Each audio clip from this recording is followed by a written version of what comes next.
Hello everyone, welcome to chemistry वाला इनिस class 12 chemistry chapter number 1 solution को हम कंटिन्यू कर रहे हैं।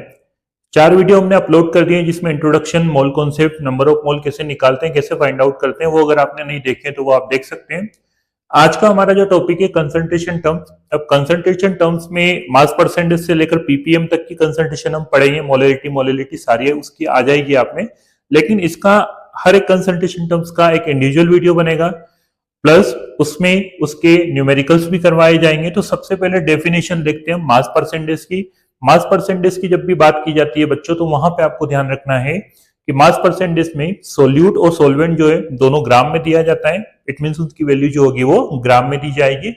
डेफिनेशन की अगर बात करते हैं, it is defined as the amount of solute dissolved in gram percentage in 100 gram of solution. मतलब आपकी दोनों वैल्यू जो है वो ग्राम में दी जाएगी। आपका कितना ग्राम सोल्यूट जो वो डिसोल्व है in gram percentage in 100 gram of solution, मतलब ग्राम में दिए दोनों वैल्यू आपको, इट मींस आपको मास परसेंटेज निकालना है। अब मास परसेंटेज निकालने का फॉर्मूला क्या होता है बच्चों, देखते हैं हम यहाँ पे। मास परसेंटेज को शो करते हैं W बाई डब्ल्यू। डब्ल्यू मतलब आप वेट के लिए ले रहे हैं, ग्राम के लिए W बाई डब्ल्यू। जैसे कि वॉल्यूम परसेंटेज आपका आएगा तो आप लेंगे V बाई वी, वॉल्यूम का लेंगे आप। तो यहां पर आपने मास परसेंटेज का फॉर्मूला लिखा, मास of solute upon mass of solution. Mass of solute जैसे कि मान लो कि हमको 10 ग्राम NaCl दे दिया, 90 ग्राम वाटर आपको दे दिया, तो ओवरऑल मिला के 100 ग्राम आपका हो गया। तो मास ऑफ सोल्यूट मतलब सोल्यूट कितना डिसोल्व किया है आपने सोल्वेंट के अंदर, और मास ऑफ सॉल्यूशन आपका ओवरऑल सॉल्यूशन कितना बना है, इनटू 100 कर देंगे हम। तो एक फॉर्मूला तो आपका ये हो गया। अब ये भी इसी का फॉर्मूला है सेकंड वाला, लेकिन यहाँ पे हमने कुछ भी नहीं करा है, मास of solute plus mass of solvent लिख दिया। मतलब पूरे का हमने जोड़ के हमको प्लस करके उसको लिखना है। That means mass of solution ही होगा आपका। थर्ड वाला जो आपका मास ऑफ सोल्यूट अपॉन में volume of solution into density of solution into 100। मतलब ये है कि अगर मान लीजिए कि आपको एक वैल्यू तो ग्राम में दी है, प्लस दूसरी वैल्यू आपको किसमें दिए, वॉल्यूम में दिए, तो वॉल्यूम से आपको किस में चेंज करना होगा, ग्राम में चेंज करना होगा, क्योंकि हमको मास परसेंटेज निकालना है। और मास परसेंटेज निकालने के लिए आपको दोनों वैल्यू किस में दी होनी चाहिए, ग्राम में दी होनी चाहिए। अब हम जब इसके न्यूमेरिकल देखेंगे, न्यूमेरिकल अभी इसी वीडियो में हम इसके देखेंगे, इसके न्यूमेरिकल जब देखेंगे तो आपको पता चल जाएगा कि यहाँ पर हमने वॉल्यूम ऑफ सॉल्यूशन लिया है, तो फिर आपको क्वेश्चन में डेंसिटी भी गिवन होगी। तो अब इसके देखते हैं हम न्यूमेरिकल्स। पहला क्वेश्चन हमारे पास है, if 20 gram of NaOH dissolved in 40 gram of H2O, calculate the mass percentage of NaOH in H2O। देखो बच्चों, हमने पहले भी डिस्कस कर चुके हैं कि अगर दोनों वैल्यू आपको दिए, मतलब एक सोल्वेंट दिया एक आपको सोल्यूट दिया, आपको कैसे पहचानना है, जो ज्यादा क्वांटिटी में होगा, ज्यादा मात्रा में होगा वो सोल्वेंट होगा, जो कम क्वांटिटी में होगा वो क्या होगा, सोल्यूट होगा। तो दिख रहा है यहाँ पे आपको 20 ग्राम NaOH दिया है और 40 ग्राम ऑफ H2O दिया है, और H2O के अंदर NaOH को डिसोल्व किया होगा।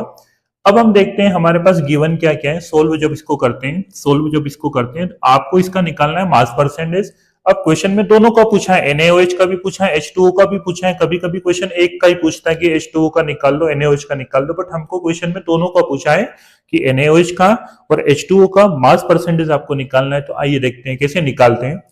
सॉल्यूशन में गिवन हमको क्या क्या है, गिवन आप देखेंगे तो गिवन आपका NaOH कितना है, NaOH है आपका 20 ग्राम, फिर आपका H2O कितना है, H2O है आपका 40 ग्राम। देखो NaOH हो गया आपका 20 ग्राम, H2O आपका हो गया 40 ग्राम, मतलब एक सोल्यूट होगा एक सोल्वेंट होगा, दोनों ने मिलके क्या बनाया होगा, सॉल्यूशन बनाया होगा।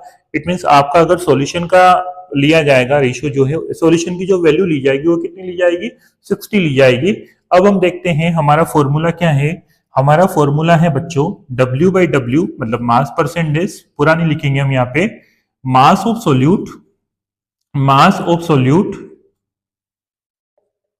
अपॉन मास ऑफ सॉल्यूशन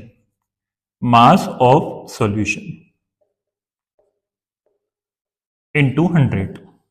देखिए आप, अब सबसे पहले मास ऑफ सोल्यूट। अब यहाँ पे मास ऑफ सोल्यूट का मतलब ये है कि जिसको आपको पहले निकालना हो, जैसे कि मान लो कि आपको निकालना है H2O का या आपको निकालना है NaOH का, तो NaOH का आपको पहले NaOH का आपको निकालना है अगर मास परसेंटेज, तो NaOH की वैल्यू को आप ऊपर रख दो, NaOH की वैल्यू को हम ऊपर रख देंगे। तो अब यहाँ पे देखो मास of solution, mass of solute कितना आपका 20, मास ऑफ सॉल्यूशन है आपका 60 इंटू 100, इस जीरो से कट गया आपका, कितना बचा आपका 200/6, 200/6, तो आंसर आपका आया 33.3%। अब ये मास परसेंटेज किसका निकल गया आपका, ये मास परसेंटेज निकल गया आपका NaOH का। किसका निकल गया, NaOH का निकल गया। अब अगर हमको मास परसेंटेज निकालना है बच्चों H2O का, तो H2O का मास परसेंटेज निकालेंगे तो H2O की वैल्यू को हमको ऊपर रखना है। H2O की वैल्यू को अगर हम ऊपर रखते हैं तो देखिए आप, मैं फॉर्मूला नहीं लगाऊंगा अब यहाँ पर, H2O की वैल्यू को आपने ऊपर रखा, कितना है 40, अपॉन में कितना आएगा 60 इंटू कितना हो गया 100, जीरो से जीरो कटा तो 400/6, 400/6 आपका आ रहा है 66.7, 66.7 किसका आ गया मास परसेंटेज, H2O का मास परसेंटेज आ गया 66.7। अगर आपको देखना है कि सही है कि नहीं है तो दोनों का 100 होना चाहिए, दोनों को अगर प्लस करेंगे तो आपका 100 आ जाएगा। यही है आपका मास परसेंटेज निकालने का फॉर्मूला। कैसे हमने निकाला वो भी आपने देख लिया है। देखते हैं अब हम सेकंड क्वेश्चन। क्वेश्चन है हमारा, if 20 gram of NaCl is dissolved in 100 ml of H2O, density दी आपको 1 gram per litre, calculate the mass percentage of NaCl and H2O। पूछा हमसे मास परसेंटेज है।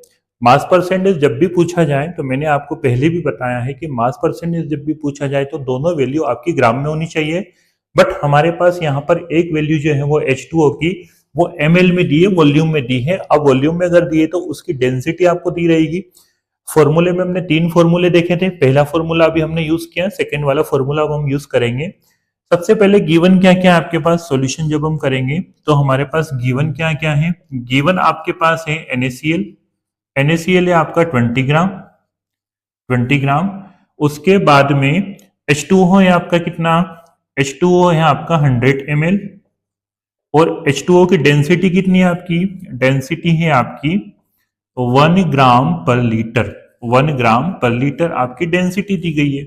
अब 1 ग्राम पर लीटर डेंसिटी दी गई है, सबसे पहले हमको क्या करना है कि अगर मान लो कि या तो आप उसको ग्राम में चेंज कर लो, है ना, या फिर डायरेक्टली फॉर्मूला लगाते हैं। हम डायरेक्टली अगर फॉर्मूला लगाते हैं W/W equals to mass of solute, mass of solute upon, mass of solute upon volume of solution, volume of solution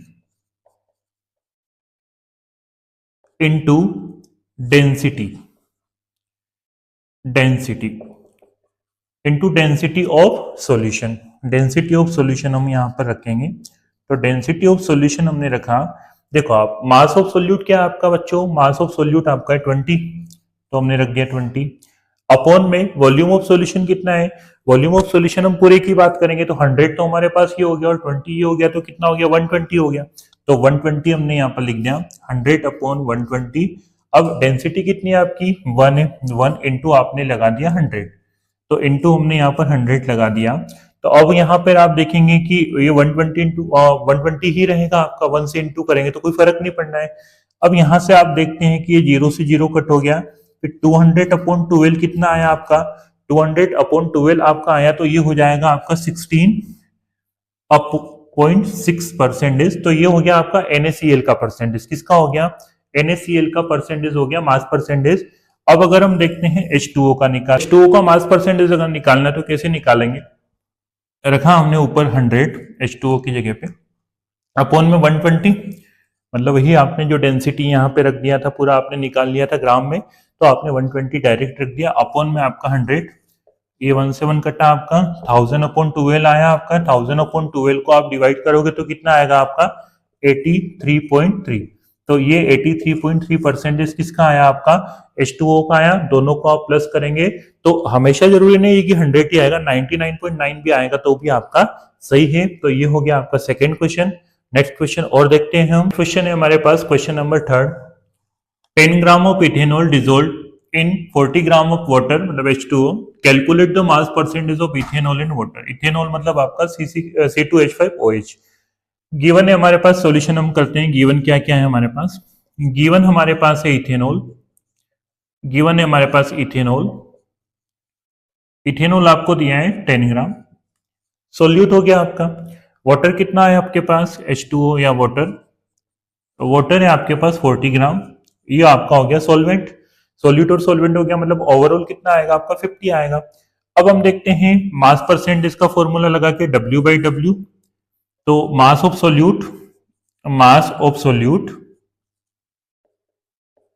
upon में mass of solution, mass of solution into 100 हमने रखा। मास of solute क्या है देखते हैं। मास of solute क्या है आपका? जैसे कि मान लो कि आपको निकालना है अभी इथेनॉल का, इथेनॉल का निकालना है, तो इथेनॉल की वैल्यू को ऊपर रखना है। तो अब निकाल रहे हैं इथेनॉल का मास परसेंटेज, आप निकाल रहे हैं इथेनॉल का, इथेनॉल का आप निकाल रहे हैं, इथेनॉल का आप निकाल रहे हैं। तो क्या रखा आपने? 10/50, क्योंकि ओवरऑल सॉल्यूशन का लेना है, ओवरऑल सॉल्यूशन का लेना है। 10 + 40 50 हो गया, इनटू कितना हो गया आपका? 100 हो गया। ये कट गया आपका, फिर आया आपका 100/5। 100/5 आपका आया तो कितना आंसर आएगा आपका? 100/5 आपका आया तो आपका आंसर जो है वो आएगा 20%। तो ये इथेनॉल तो आ गया आपका 20%।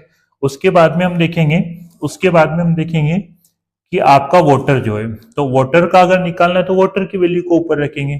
तो 40, अब यहाँ पे मैं H2O का मास परसेंटेज निकाल रहा हूं, तो देखना बच्चों 40/50 इंटू 1000, सॉरी 100, क्या हुआ आपका? 400। तो 400/5, तो H2O का मास परसेंटेज कितना आएगा आपका? H2O का मास परसेंटेज आपका आएगा 80%। कितना आ रहा है? 80% मास परसेंटेज आ रहा है। 80 + 20 कितना हो गया? 100 हो गया। मतलब ये आपका सही है। अब एग्जाम में क्वेश्चन ऐसा भी पूछा जा सकता है कि केवल किसी एक का निकालना है। हमेशा याद रखना, जिसका भी मास परसेंटेज निकालना है उसकी वैल्यू को आपको ऊपर रखना है। तो ये कुछ क्वेश्चन हमने देखे। यहाँ पर हमारा मास परसेंटेज वाला जो कंसंट्रेशन टर्म्स है वो खत्म होता है। नेक्स्ट वीडियो में हम वॉल्यूम परसेंटेज देखेंगे। Thanks to all.